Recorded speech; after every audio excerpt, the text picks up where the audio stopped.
Good morning, I'm Sean, and thanks for joining me on today's Morning Huddle.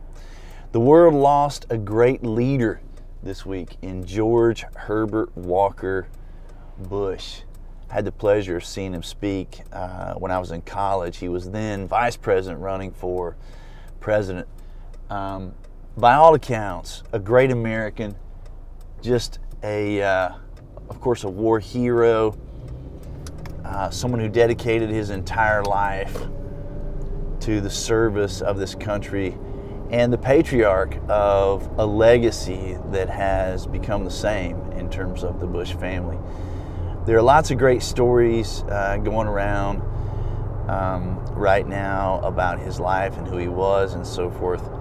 A fierce competitor, a tough leader, and yet in every sense of the word, courteous.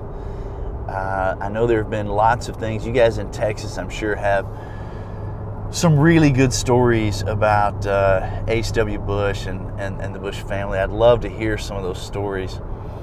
I think the one that sticks out most to me is one I heard this morning, and the storyteller was telling this story as the epitome of who George Bush was.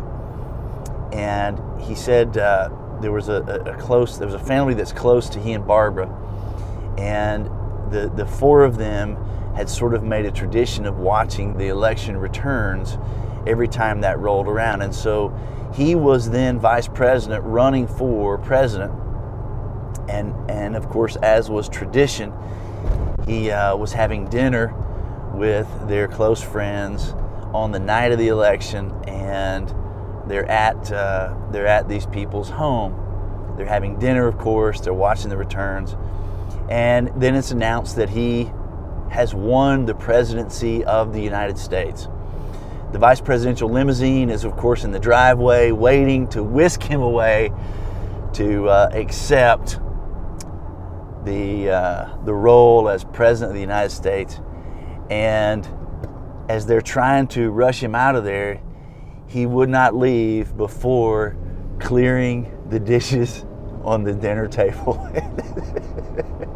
The man has just been elected president.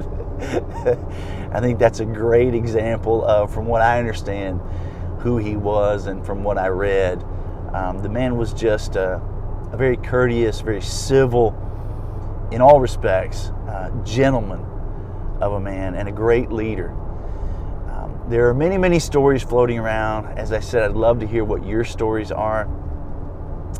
You and I, of course, are building our own stories. What is the legacy that we will leave behind? What are the stories that will be told,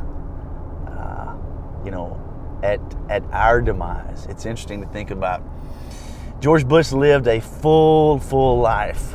As I understand it, he jumped out of an airplane at 75 to celebrate his 75th birthday. He didn't do that tandem, by the way. He did it on his own. And then, of course, again, he did it on his 80th, his 85th. And if I'm not mistaken, he did a tandem jump from 13,000 feet on his 90th birthday. Unbelievable life, unbelievable legacy, unbelievable lessons in terms of leadership and service to the country. Leave your comments below. I'd love to know your stories. You guys from Texas, I know you've got some great stories of maybe your interactions or stories that you've heard about George Herbert Walker Bush or the Bush family. Please share those. Hope you have a great day. I'm Sean, and this has been your Morning Huddle.